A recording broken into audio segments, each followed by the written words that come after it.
chapter 22, last chapter, the different degrees of your emotional guidance scale. Emotional guidance scale जो हम सभी के पास है, उसकी डिफरेंट डिग्रीज, कई स्तर होते हैं। तो अभी तक हमने समझा था कि हर फीलिंग, एवरी इमोशन की एक डिफरेंट फ्रीक्वेंसी है। बट इसे कहने का एक अच्छा तरीका यह है कि your emotions, your feelings are indicators of your vibrational frequency. जो फीलिंग आपके इमोशन की है वही आपकी है। जैसा कि हम सबने पहले से ही समझ के रखा हुआ है कि feeling is the secret, because feeling is the language जिससे हम यूनिवर्स से बात कर सकते हैं।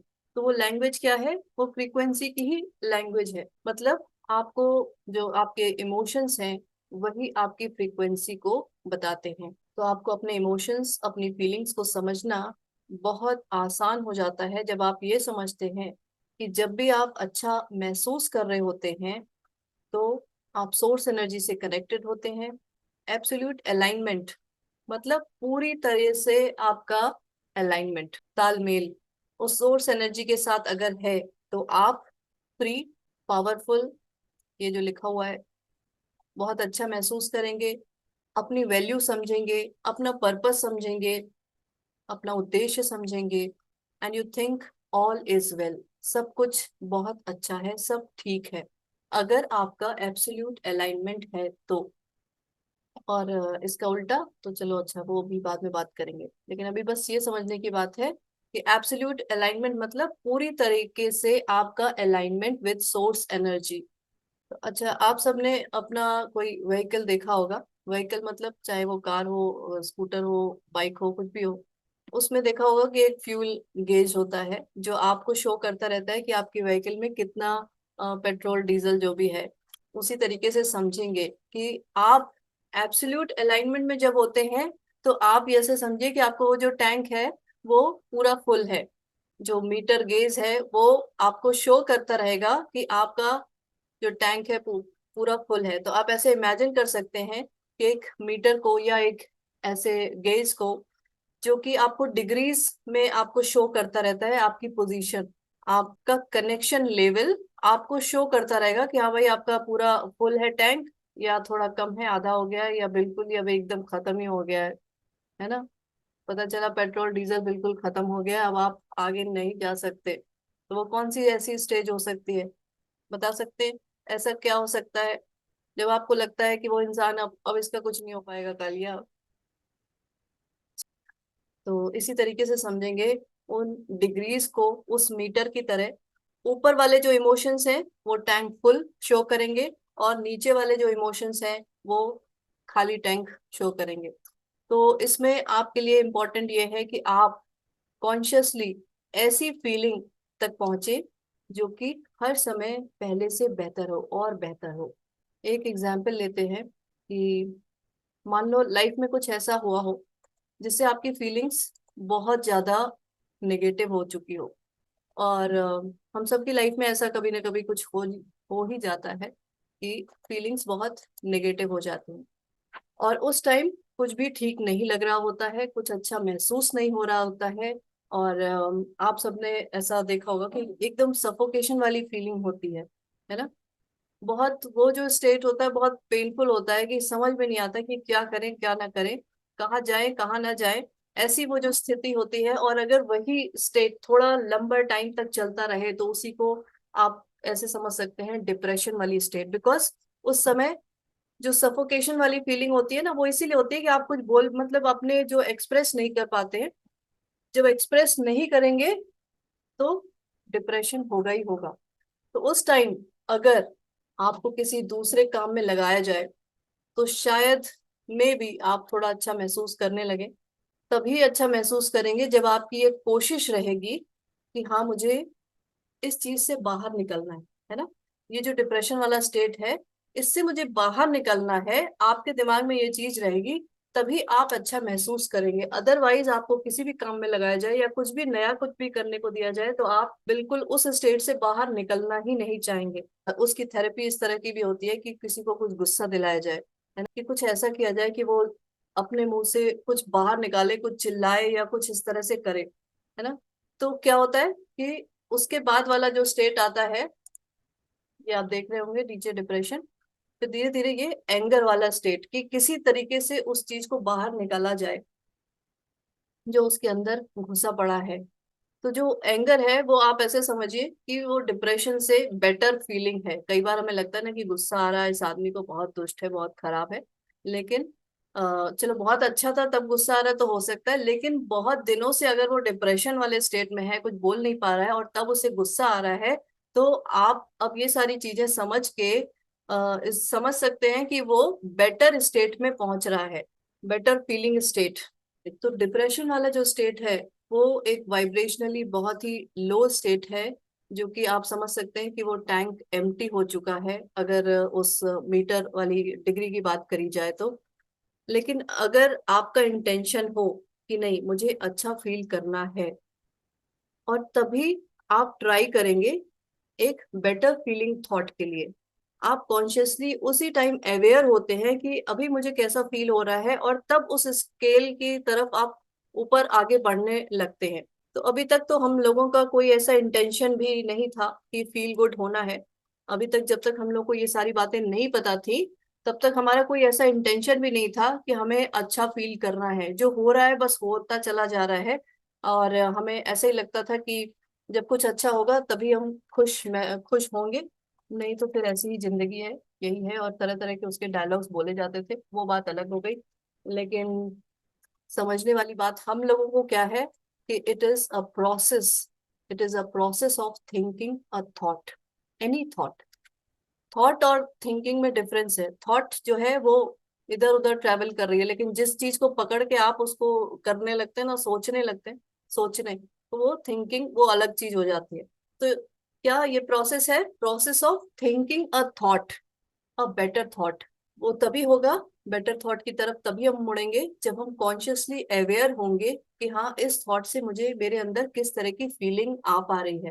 तो जब तक ये नहीं पता होगा कि ये जो प्रोसेस है, not only to feel better but also अपनी लाइफ में उसी तरह की चीजों को अट्रैक्ट करना, ये जो प्रोसेस है वो सिर्फ इसलिए नहीं है कि हाँ मुझे बहुत अच्छा लगे। आपको इसके पीछे की जानकारी होनी चाहिए कि ऐसे अच्छा लगने से क्या होगा, आप उसी तरह की चीजों को और अट्रैक्ट करेंगे।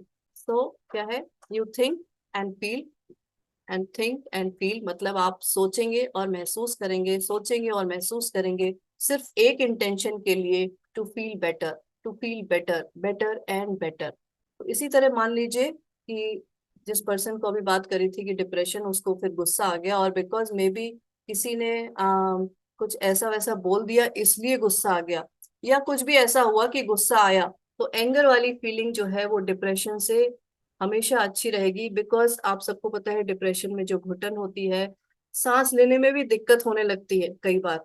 हो सकता है कुछ लोगों ने ऐसा महसूस मतलब एक्सपीरियंस किया हो कि उस स्टेट में ऐसी स्टक फीलिंग आती है, ऐसी सफोकेशन वाली फीलिंग आती है कि एकदम ऐसा लगता है कि सांस भी नहीं आ रही है। लेकिन आप सबने देखा होगा कि जब गुस्सा आता है तो सांस लेने में कोई दिक्कत नहीं आती, बड़े अच्छे से सांस आ रही होती है ना, कोई घुटन महसूस नहीं होती। और आप सबको ये भी पता है कि गुस्सा करने के बाद कैसा लगता है, हाँ बहुत अच्छा लग रहा है, वो सब भड़ास निकाल दी, इस तरह की बात आती है। तो इससे समझेंगे कि ये जो गाइडेंस स्केल है, आप डिप्रेशन से जब एंगर की तरफ जाते हैं तो एक बेटर फीलिंग में आ जाते हैं। ये अभी नीचे वाले लोअर वाइब्रेशंस, लोअर फीलिंग्स की इसलिए बात कर रहे हैं कि कैसे आदमी धीरे धीरे ऊपर चढ़ता है। कभी भी ऐसा नहीं हो सकता कि आप डिप्रेशन वाले स्टेट से सीधे आप ग्रेटिट्यूड वाले मोड में पहुंच जाए, है ना। तो धीरे धीरे धीरे धीरे स्टेप बाय स्टेप ही पहुंचेंगे। और अब भी अगर कुछ लोगों के दिमाग में आता है कि मैं हमेशा ऐसे ऊपर क्यों नहीं रहती हूँ, तो उसका आंसर यही है कि हम एकदम से जंप नहीं मार सकते किसी भी चीज पे। तो ये जो इमोशनल गाइडेंस स्केल है उसको इफेक्टिवली यूज करेंगे। तो कैसे यूज करेंगे, आप पॉज करें, मतलब थोड़ी देर रुके और खुद को इवेल्युएट करें। इवेल्युएट क्या करेंगे, अपनी हर बदलती हुई फीलिंग को देखें कि अभी कैसा महसूस कर रहे थे, उससे पहले कैसा महसूस कर रहे थे, अच्छा एक साल पहले तक क्या हो रहा था मेरे साथ, है ना। और अब मुझे, और जब अपने पीछे को देखेंगे तभी आगे के ऊपर काम कर पाएंगे। जो बहुत दिन से डिप्रेशन में हो, ये चैप्टर में इस तरह की बात की गई है इसलिए मैं बात कर रही हूँ, कि जो बहुत दिनों से डिप्रेशन में हो और उसे अब गुस्सा आ रहा हो, हो सकता है कि कुछ लोग कहें कि अब तो इसका और खराब हो गया स्टेट, है ना। अभी तक तो ये चुपचाप बैठा रहता था, अब इसे गुस्सा आने लगा है, तो इसका स्टेट और खराब हो गया है। लेकिन ये चीज इसीलिए आपको बताई जा रही है कि अगर ऐसा कभी आप देखें किसी के भी साथ, तो समझ जाएं कि अगर कोई ऐसा चुपचाप वाला आदमी था और अब वो अपना गुस्सा निकालने लगा है, तो इसका मतलब वो ठीक हो रहा है। कई बार क्या होता है कि ऐसे स्टेट में लोग और उसको दवाइयां देने लगते हैं कि पहले ही वो सही था कि चुपचाप बैठा रहता था, और अब इसे तो बहुत गुस्सा आने लगा है, इसलिए कुछ तो करो, इसका गुस्सा चुप कराओ। तो एंगर मोड में जो आता है, आप समझ जाएंगे कि वो उसे रिलीफ मिल रहा है। हम सब यहाँ पे अपने अवेयरनेस पे काम कर रहे हैं, तो जब आप कॉन्शियसली अवेयर रहते हैं, तब आप उस स्थिति में पहुंच जाते हैं जब आप समझने लगते हैं कि आप कहाँ हैं और आपको कहाँ पहुंचना है, अभी इस समय कहाँ है और कहाँ पहुंचना है। और साथ में आपका पूरा गाइडेंस स्केल है, जिससे आपको हर समय ये पता चलता रहता है कि आप सही रास्ते पे हैं भी या नहीं है, सही रास्ते पे जा रहे हैं या नहीं जा रहे। बिकॉज जैसे ही अगर अंदर फीलिंग खराब हो रही है, इसका मतलब सही रास्ता नहीं है, अपना रास्ता बदल ले या तो फिर कुछ और कर ले। ऐसा कई सारे तरीके भी हमें पता चल चुके हैं, टूल्स टेक्निक्स, कि हमें अपने इमोशंस पे कैसे काम करना है। और ये सब समझने के बाद इसमें कहा गया है कि आपको कोई भी रोक नहीं सकता, nobody can stop you. किस चीज से? आपको एक अच्छी बेहतरीन लाइफ जीने से। समझने वाली बात यह है कि अगर जरा सा भी इम्प्रूवमेंट आपको दिख रहा है अपने अंदर, स्लाइटेस्ट इम्प्रूवमेंट, तो उसकी बहुत ज्यादा वैल्यू है। कभी भी ऐसा ना सोचेंगे कि अरे मैं इतनी दिनों से मेहनत कर रही हूँ और बीच बीच में फिर गुस्सा आ जा रहा है। तो ऐसा नहीं है। आप पहले अपने आप को देखेंगे कि कैसे थे, और अब देखेंगे अगर थोड़ा भी डिफरेंस आया है, तो इसकी इम्पोर्टेंस है। बिकॉज हम सब ये सब जानने के बाद आपको पता होगा कि धीरे धीरे ही इस तरफ बढ़ा जाता है। पहली चीज, ऐसा नहीं हो सकता कि आप यहाँ से सीधे उठ के ऊपर जंप कर जाए, है ना। एकदम आप कभी ये फ्रस्ट्रेशन और इस उसमें रहें और आप पहुंच जाए एम्पावर्ड स्टेट में, तो ऐसा नहीं होगा। स्टेप बाय स्टेप ही चल सकते हैं। तो फीलिंग्स हमेशा दो तरह की, वैसे तो बहुत सारी वैरायटीज है, बट इसमें आप दो तरह के से ही कैटेगराइज करेंगे।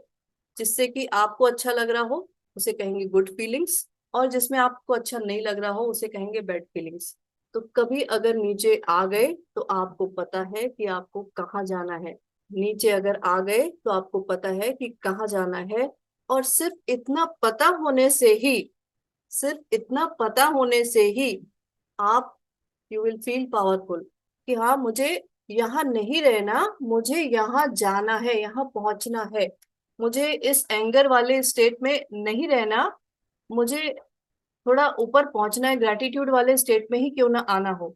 इतना आपको सिर्फ यही पता हो, तो आप, यू विल फील पावरफुल। क्योंकि इससे पहले हमें ये भी नहीं पता था, हमें इस सब के बारे में ऐसी जानकारी नहीं थी कि अगर चलो ठीक है, गुस्सा आ रहा है तो आएगा ही भाई, सामने वाला ऐसा कर रहा है तो गुस्सा आएगा ही, ये सिचुएशन ऐसी हो गई तो अब मूड खराब हो गई, है ना। तो जब तक हमें ये सब नहीं पता था, तब तक हमें लग सकता था, क्या क्या चीजें लग सकती थी कि कैसी किस्मत लेकर आए हैं, कैसा भाग्य है मेरा, पता नहीं क्या लिखा हुआ है तकदीर में, है ना। कैसे कैसे लोग मुझे जिंदगी में मिल चुके हैं, और अपने आप को बिल्कुल पावरलेस महसूस करते थे। लेकिन और हमने ये भी सुन रखा था। हाँ जी, बोलिए। मैम, जैसे कोई फैमिली मेंबर है क्लोज, जिसका पता चल रहा है कि वो डिप्रेशन में है या वो सुनने की कोशिश नहीं कर रहा है, हमें समझ आ रहा है कि वो नीचे जा रहा है, जा रहा है, जा रहा है, कोई कंसोल या उसका विल पावर या कुछ भी बढ़ाने के लिए कोशिश करे, वो नहीं कर रहा है, तो क्या तरीका अपनाया जाए कि उसे एक नॉर्मल, जो आप बोल रहे थे कि ऊपर लाके वो एटलीस्ट एंगर में आए और उससे थोड़ा समझने लायक बने।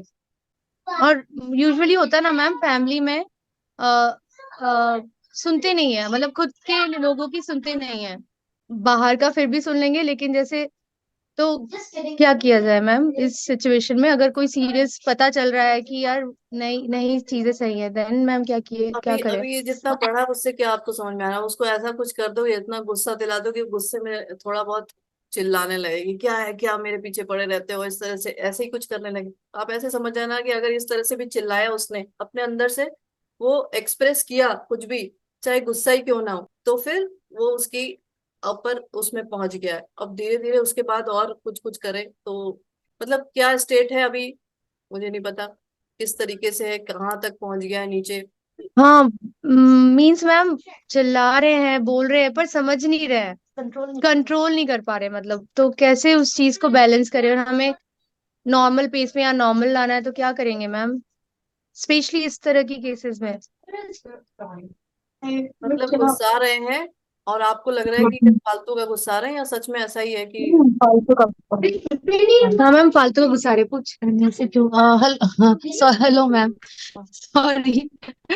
तो ये मेरे फैमिली मेंबर की एक बात है। तो होता है ना, बहुत फैमिलीज जब एक साथ जुड़ जाती है तब कुछ कंट्रोल में नहीं रहता, और जब कंट्रोल में नहीं रहता तब चिल्लाना शुरू करते हैं, गुस्सा करना शुरू करते हैं, एंड देन फिर से नेगेटिव स्टेट में पहुंच जाते हैं। तो कैसे कैसे नॉर्मल किया जाए इन तरह के लोगों को।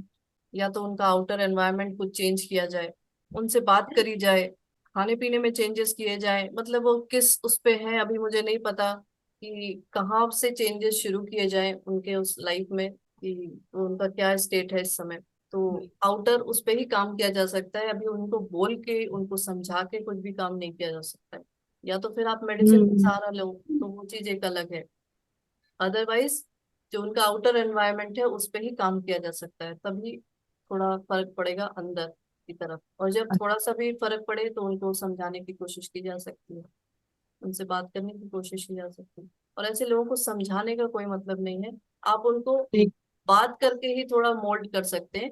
कोई अपनी जो जैसे कहते हैं ना, फिर वो ये कहेंगे अपना ज्ञान मत दो मुझे। ये तो वो बहुत होता है, हाँ। इस तरह का कुछ उनको समझाने की जरूरत नहीं है। आप उनसे ऐसी बात जरूर कर सकते हैं। और ऐसे लोगों के अंदर बहुत कुछ भरा होता है, बहुत कुछ वो कहना चाहते करना चाहते हैं अपनी लाइफ में, या बहुत मतलब कुछ तो ऐसा वो जिसे कहते हैं ना, वो वहीं अटके हुए रहते हैं। और इधर हम्म। बहुत अच्छा है कि वो कुछ बोल पा रहे हैं, नहीं तो ऐसे लोग बहुत दिनों से जब वैसे स्टेट में रहते हैं, तो फिर वो बोलना वोलना भी बंद कर देते हैं। तो वही वही स्टेट फिर हम्म। डिप्रेशन वाली स्टेट आ जाती है। जब बोलना बंद कर दे। हाँ मतलब। ठीक है, थैंक यू मैम। हेलो दीदी। जी हेलो। दीदी, जस्ट टू ऐड ऑन, जो आपको मैंने कल मैसेज में शेयर किया वो एग्जैक्टली यही सिचुएशन है जो अभी निधि ने शेयर किया। कि hmm. One of my family members unexpectedly ऐसा गुस्सा, मतलब out of the blue moon, और ऐसी हालत कर दी कि my mother literally started crying. Crying like, जैसे कहते हैं ना कि मतलब इतना गुस्सा किस बात के लिए है, सिचुएशन कुछ ऐसी थी कि मतलब she was left with no choice. It was something very cute, funny and very saddening that she was crying and she was asking प्रिया दीदी की कौन सी बात को हम अप्लाई करें इस वक्त, ग्रेटिट्यूड करें, सॉरी करें, क्या करें, मतलब जैसे कहते हैं ना, बिकॉज आपसे सुन सुन के अंदर इतनी चीज ये घुस गई है। So he was crying but still she was asking कि क्या अप्लाई करें हम। तो आपको जो मैसेज में लिखा, जैसे आपके साथ कल शेयर किया था कि सिर्फ दो बातें जो आपने बोला है कि पूरा मंथ हमको ये फॉलो करना है, that be happy and focus on what you want. So we kept repeating this to ourselves the whole day. It was a disastrous situation. और जैसे आप बोलो ना कि वो पर्सन भी इतना फुल था कि he had no choice, that's why he let out on us. But कुछ ना कुछ सर्कमस्टेंस ऐसे चेंज हुआ, बिकॉज हमारा फोकस क्लियर था कि हमें ये चीज चाहिए, ऐसे होना चाहिए, he should behave in a specific way at that point of time. और उसी को ही विजुअलाइज करते रहे, पूरा दिन फोकस करके वही देखते रहे। तो धीरे धीरे रास्ता समझ में आया कि how it's going to work out. Some third person stepped in, उसने बात किया, जो भी मतलब everything started moving in that direction, and at the end of the day what we had visualized and what we wanted, that happened. So it was a very big thing yesterday, and we experienced it, जैसे कहते हैं ना, अभी हम सुन रहे हैं, लेकिन as I said, cute and very cute saddening, but situations जब आती है उस टाइम पे आपकी बात याद आई, उसके ऊपर हम स्टिक किया, it was very tough. But again though जब साथ होते हैं रिपीट कर करके, तो it really help and it was magical, truly magical, एक इम्पॉसिबल चीज पॉसिबल हुई कल। So thank you very much दीदी फॉर दैट। आपको मैंने मैसेज भी स्पेशली इसलिए किया। एंड थैंक्स टू एवरीबडी, सबकी एनर्जी इतनी पावरफुल होती है, brings us back again over here. Thank you दीदी। थैंक यू फॉर शेयरिंग, जिससे सभी को पता चल पाए। और आप ये समझ लेना कि मैं ऐसे ही ये सारी चीजों को नहीं बता रही, मैं खुद सभी चीजों को एक्सपीरियंस अच्छे से कर चुकी हूँ, ट्रायल सारे मेथड सब ट्राई कर चुकी हूँ। और उसके बाद आपके सामने ये सारी चीजें लेकर आ रही हूँ, ऐसे ही नहीं लेकर आ रही हूँ। मुझे भी पता है, मैंने भी बहुत सब इधर उधर सारी चीजें करी हैं। और जो चीज मेरे लिए काम किया है, मुझे पता है कि वो सभी के लिए काम करेगा, और उस चीज को मैं आप सबके सामने लेकर आ रही हूँ। तो इसमें कभी डाउट वाली तो कोई बात ही नहीं है कि ऐसा भी हो सकता है कि मैं अपने ऊपर ही काम करूं और सामने वाला पर्सन बहुत गुस्से वाला है या बहुत चिल्ला रहा है, कुछ ऐसा हो सकता है कि मैं अपने ऊपर काम करूं और वो पर्सन चेंज हो जाए। हाँ, ये जरूर है कि इस सोच के साथ कभी मत शुरू करना कि मैं, चलो मैं थैंक यू लिख रही हूँ और बार बार उसकी तरफ ध्यान जा रहा है कि वो अब ठीक हुआ या नहीं हुआ, ठीक हुआ या नहीं हुआ, है ना। अपने बस मेन फोकस अपने ऊपर ही रखना कि हाँ, मुझे अपने को ही ठीक करना है, अपने को ही ऐसा बना देना है कि वो चाहे अब चलो जितना भी गुस्साता हो चिल्लाता हो करने दो, अब मेरे ऊपर फर्क नहीं पड़ना चाहिए।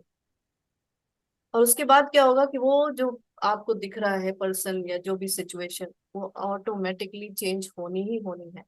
आज नहीं तो कल होनी ही होनी है। काम करो अपने ऊपर और रिजल्ट देखो बाहर। चलो बहुत अच्छे मायरा जी, आपने शेयर किया सबके साथ, थैंक यू। और इसीलिए थोड़ा सबको भी पता चलता है कि हाँ, ऐसा हो भी सकता है। सच में ऐसा हो सकता है कि सामने दूसरा पर्सन हो, मेरा अभी उससे कोई कनेक्शन नहीं, मैं उससे जाके कोई बात नहीं कर रही हूँ, और मैं खुद अपने ऊपर काम कर रही हूँ कहीं और अलग बैठ के, और मुझे कहाँ रिजल्ट दिख रहा है, दूसरे के बिहेवियर में दिख रहा है, जो कि बहुत ज्यादा वो है। मतलब कोई सिचुएशन तो फिर भी चेंज हो सकती है, दूसरे का बिहेवियर कैसे चेंज होगा। दीदी आप क्या समझा रही हैं, मुझे नहीं समझ में आया। क्लास लेट ज्वाइन हुआ मेरा आज। बस मैं कुछ नहीं समझा रही, मैं सोच समझा यही रही हूँ कि अगर बाहर कहीं भी कोई भी प्रॉब्लम आपको समझ में आए, तो सिर्फ और सिर्फ अपने ऊपर काम करें, अपने ऊपर काम करें। और यही सारा काम है, और अलग से कोई ऐसा जादू मंत्र टोना टुटका नहीं है कि चलो वो नींबू घुमा लिया और पता नहीं जो जो भी करते हैं वो सब, ऐसा कुछ भी नहीं है। सिर्फ अपनी एनर्जी को चेंज करना है, सिर्फ और सिर्फ अपनी एनर्जी को चेंज करना है, और रिजल्ट बाहर दिखेगा। और परेशान बिल्कुल नहीं होना है कि मैं पिछले 6 महीने से, 8 महीने से, 1 साल से कर रही हूँ और मुझे एकदम परफेक्ट रिजल्ट नहीं दिख रहा। कोई बात नहीं, परफेक्ट नहीं दिख रहा, 50% भी रिजल्ट दिख रहा है, 25% भी दिख रहा है, मैं कहती हूँ अच्छा 10% भी दिख रहा है, तो कुछ तो दिख रहा है, कुछ तो आप ऊपर, कुछ तो इम्प्रूवमेंट है ही, है ना। तो बस उसी से खुश हो जाओ कि हाँ, कम से कम इम्प्रूवमेंट तो है, पहले जैसी लाइफ तो नहीं है अब, जो पहले जी रहे थे जिस तरीके की लाइफ, वैसी तो अब नहीं है। जैसे कोई अगर हमारे सामने हमारे ऊपर गुस्सा कर रहा है तो उस समय क्या करना चाहिए, आप बता रही हैं। कुछ नहीं करना चाहिए, आप अपना अलग जाके बैठ, गुस्साने दो उसको, अपना अलग जाके बैठ जाओ कहीं, और थैंक यू लिखना शुरू कर दो उस टाइम। मुझे पता है कि उस टाइम आपको किसी और चीज के लिए भी थैंक यू कहने का मन नहीं करेगा, किसी भी चीज के लिए थैंक यू कहने का मन नहीं करेगा। तो कोई बात नहीं, आप सिर्फ और सिर्फ थैंक यू, बस ऐसे ही थैंक यू लिखने लगो, बस जस्ट कि हाँ, मुझे लिखना है बस थैंक यू थैंक यू। और हो सकता है थोड़ी देर में आपको लगे कि अच्छा मैं इस हाथ से लिख रही हूँ, मैं इस हाथ को थैंक यू बोल दूं, ठीक है, मेरे हाथ में ये पेन है उसको थैंक यू बोल दूं, मेरे अंदर ये हवा सांस चल रही है मैं उसके लिए थैंक यू बोल दूं। तो वो धीरे धीरे धीरे धीरे उसका आप ऊपर आ पाएंगे। जैसे दीदी कोई अगर हमारे पर गुस्सा कर रहा है या एनर्जी डाल रहा है तो उस समय हमारी एनर्जी कैसी हो जाती है, डाउन हो जाती है। अगर उसे हम देखने की कोशिश करें तो कैसे दिखेगी हमें। और वो सबका अलग अलग है, कौन कैसे किस तरह से चीजों को ले रहा है उसके ऊपर है ना। ये कौन सुनते ही उसके अंदर गुस्सा आ जा रहा है, किसी को सुनते ही किसी को बहुत ज्यादा सैडनेस आ जा रही है, किसी को बहुत ज्यादा फ्रस्ट्रेशन हो रहा है, कुछ भी हो सकता है, किसी के ऊपर कोई फर्क नहीं पड़ रहा। तो हर आदमी, हर पर्सन का अलग अलग है। तो वो आप अपना देखेंगे और अपना नोट कर लेंगे, उसके बाद फिर दोबारा कुछ ऐसा होगा तो फिर नोट करेंगे और देखेंगे कि आप उस इम्प्रूवमेंट वाले उसमें मोड में है या नहीं है। ओके, तो हम सब यहाँ थे कि नॉर्मली जब तक हमें ये नई सारी चीजें पता थी, तब तक हम अपनी किस्मत, अपने भाग्य को ब्लेम करते थे, अपने आसपास के लोगों को ब्लेम करते थे कि किस तरह के लोग हमें मिले हैं लाइफ में, है ना। और ऐसा ब्लेम करने से अपने अंदर अपने आप को बिल्कुल पावरलेस महसूस करते थे कि मेरे पास तो कोई पावर नहीं, अब पता नहीं कौन सी कहाँ से मुझे ऐसी कोई रास्ता दिखा दे, कहीं से कोई ऐसी शक्ति मिल जाए कि कुछ तो चेंज हो जाए। लेकिन साथ में हम सब ने ये सुन रखा था कि भाई वो ईश्वर है, और क्या उसके घर देर है अंधेर नहीं है।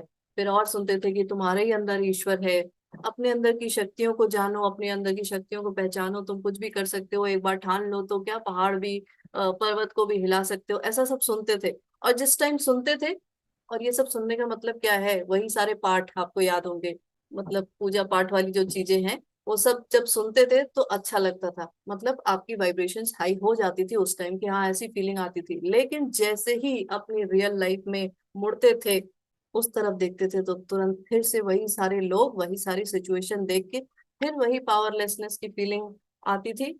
यही समझ में आता था कि ऐसी जिंदगी कुछ ना हो सकेगा भाई, सब ऐसे ही है, सब ऐसे ही चलता रहेगा। But thankfully now we all know all these techniques, tools, और उससे भी बढ़कर हम सबको एक जीने का तरीका समझ में आ गया है। जीने का तरीका मतलब, चलो अपने जो डिजायर्स हैं उनको तो फुलफिल कर ही लेंगे, हो ही जाएंगे, लेकिन किस तरह से हमें अपनी लाइफ को लीड करना है, या जो भी लाइफ है जितनी भी है, पता नहीं इतनी है कि इतनी इतनी है, डोंट नो, है ना। तो उसको तो ढंग से जी ले। जो चीज चाहिए वो एक अलग पार्ट हो गया लाइफ का, लेकिन जो लाइफ है वो अगर हम खुश रह के नहीं जी पा रहे हैं तो फिर इस लाइफ का तो कोई मतलब ही नहीं है ना।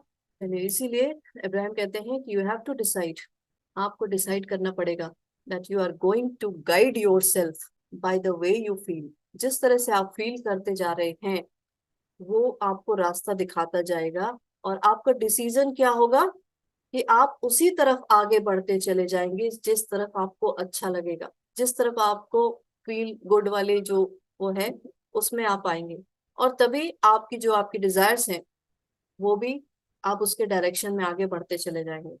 ठीक है, तो अपने आप से हमेशा कहेंगे कि I am doing my best to make the best of it, I am doing my best to make the best of it. तो ये जो पर्सनल एम्पावरमेंट की बात है वो एक, वो उसको पाने का यही तरीका है कि आपको एक डिसीजन लेना पड़ेगा। आप डिसाइड करेंगे अभी, राइट नाउ, इस मोमेंट, आप जैसा भी महसूस कर रहे हैं, जैसा भी महसूस कर रहे हैं, चाहे अच्छा या बुरा, उससे एक और ऊपर पहुंचे, एक बेटर फीलिंग में।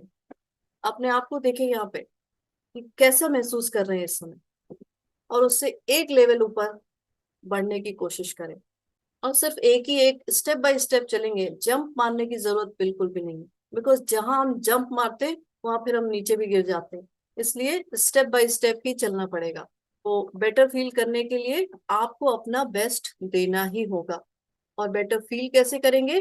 बेटर थॉट को चूज करके। तो बस डिसाइड करें, निर्णय लें, और जहां तक पहुंच सकते हैं वहां तक पहुंचने की कोशिश करेंगे। और जैसे धीरे धीरे धीरे धीरे ये करते रहेंगे तो कुछ ही दिनों में, कुछ ही टाइम में आप एक स्टेट में ऐसे पहुंचेंगे जहां आपको नॉर्मली बहुत अच्छा हर समय फील होता ही रहेगा। अब देखो इसमें जैसे ये बताया गया है कि पूरे ये डिप्रेशन से मतलब किस तरह से नीचे से एकदम ऊपर आया जा सकता है। अब मैं इसको पूरा पढ़ने नहीं जा रही हूँ, लेकिन मैं बता रही हूँ इसमें लिखा हुआ है कि किस तरीके से ये पूरा नीचे से धीरे धीरे धीरे धीरे स्टेप बाय स्टेप आप ऊपर आ सकते हैं। बस यही समझेंगे कि कोई भी नीचे से सीधे ऊपर नहीं पहुंच सकता है। इसलिए अगर आपके आसपास के लोग भी ऐसे हैं कि जो बहुत नीचे हैं, उनको तुरंत ऐसा ना सोचने रहे कि वो नीचे से एकदम ऊपर पहुंच जाए। इसलिए ये सारी पीछे की बातें बताई गई है कि अगर कोई डिप्रेशन में था, उसे गुस्सा भी आ रहा हो, तो आप ये समझेंगे कि वो एक बेटर फीलिंग में जा रहा है।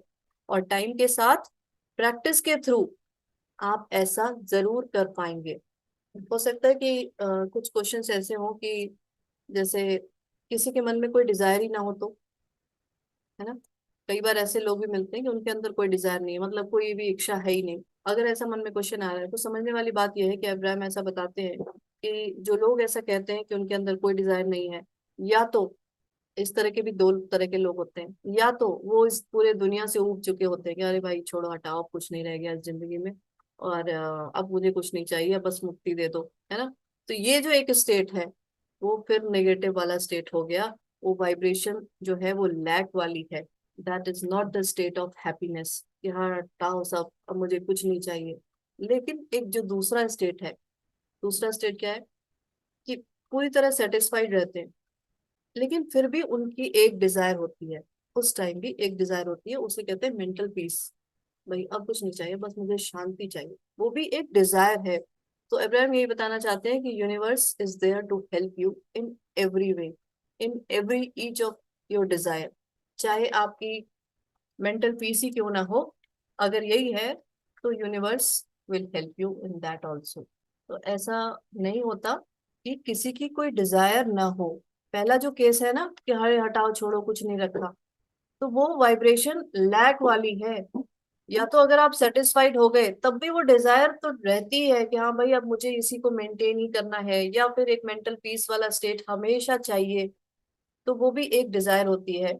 और हमेशा जो डिजायर है वो आपको एक नेक्स्ट आपके जिसे कहते हैं लॉजिकल लगनी चाहिए। बिकॉज अगर आपको ऐसा समझ में आ रहा है कि अभी मेरे पास कुछ नहीं है और अचानक से मुझे बहुत कुछ चाहिए, तो वो आपका जो कॉन्शियस माइंड है वो आपको अलाउ ही नहीं करेगा उस चीज तक पहुंचने में। तो जब कोई ऐसी डिजायर हो जो बहुत बड़ी लगे, when your dream, when your desire feels so big that it feels unreachable, so it is not on the verge of manifestation, ठीक है, उसका manifestation नहीं होगा। और when your desire feels to you like it is next logical step, तभी वो manifest हो पाएगी। इसको भी समझ के रखेंगे कि ऐसा नहीं है कि अच्छा चलो अब मुझे तो ये सब पता चल गया, अब मैं सीधे जंप मारती हूँ कि मैं यहाँ से बैठ के कुछ और ही ऐसा बन जाऊं। तो ऐसा नहीं होगा। आपके दिमाग को भी उस चीज को मानना पड़ेगा कि हाँ भाई ठीक है, इसके बाद यही कर सकते हैं तो यही मिलेगा, इसके बाद यही हो सकता है तो यही मिलेगा। और एक बार ये जो कंट्रोल फील करने लगेंगे ना आप कि हाँ ठीक है मेरे अंदर अच्छा चल रहा है तो मुझे बाहर भी अच्छा मिलने लगेगा, तो आप अंदर से खुद ही आपको अच्छा लगने लगेगा, यू विल एंजॉय इट। और इसको समझने के बाद आपको वैरायटीज, जो इतनी सारी वैरायटीज हैं यूनिवर्स में, जिस उस चैप्टर में बात करी थी, और एक चैप्टर में बात करी थी कंट्रास्ट की, है ना, तो उस सब का भी आप मजा लेने लेंगे कि हाँ भाई बहुत सारी वैरायटीज हैं और बहुत सारे कंट्रास्ट भी हैं, और कंट्रास्ट क्यों आते हैं उसका भी आपको पता चल जाएगा। तो आपको अच्छा लगने लगेगा, you will feel enjoy the sensation of your conscious awareness. Conscious awareness जब जैसे ही आप अलाइनमेंट में रहेंगे तो आप एक अलग ही स्टेट में रहेंगे, है ना। बहुत सारे लोग अब जो प्रैक्टिस कर रहे हैं इतने दिनों से, तो ऐसा टाइम आता होगा कि जिस समय आपको बहुत अच्छा लगता होगा, उसी को कहते हैं अलाइनमेंट। तो आप उस चीज को भी एंजॉय करने लगेंगे। और थोड़ा भी अगर डिसअलाइनमेंट हुआ तो आपकी पूरी कोशिश रहेगी कि वापस से मैं उसी अलाइनमेंट में आ जाऊं। तो उसके लिए जो अलाइनमेंट वाला टाइम है उसको एंजॉय करना भी जरूरी है। तभी तो जब आप डिसअलाइनमेंट में जाएंगे तो आपको समझ में आएगा कि नहीं नहीं भाई मुझे उसी स्टेट में रहना है। और धीरे धीरे ये सारे जो डाउट्स हैं वो खत्म हो जाएंगे और एक रिलीफ की फीलिंग आएगी। और जैसे जैसे रिलीफ की फीलिंग आती जाएगी वैसे वैसे वो जो शुरू में बात करी थी वो आपका मीटर गेज जो आपको शो करता रहता है कि आपके अंदर कितना पेट्रोल है, टैंक फुल है या टैंक एम्प्टी है, तो ऐसे ही समझेंगे कि अलाइनमेंट के समय आप वेलबींग की जो फ्रीक्वेंसी है उससे बिल्कुल अलाइंड है। वेलबींग की फ्रीक्वेंसी में, फीलिंग में आप रहेंगे, तो धीरे धीरे जो मैनिफेस्टेशन होने वाले होंगे उससे आप पहले से ही अपनी फीलिंग से पता कर सकते होंगे कि हाँ भाई मेरे अंदर अच्छी फीलिंग आ रही है, तो दैट मीन्स ये जो मेरे मैनिफेस्टेशंस हैं, जो भी मेरे डिजायर्स हैं, वो फुलफिल होने ही वाले हैं। और ये विद टाइम विद प्रैक्टिस ही समझ में आएगा। जैसे ही आप आगे और बढ़ेंगे, जैसे ही जब जब आप अलाइनमेंट में आएंगे, तब तब you will adore those feelings, those sensations. आप उसे बहुत, आपको अच्छा लगेगा और आप उसमें ही रहना चाहेंगे।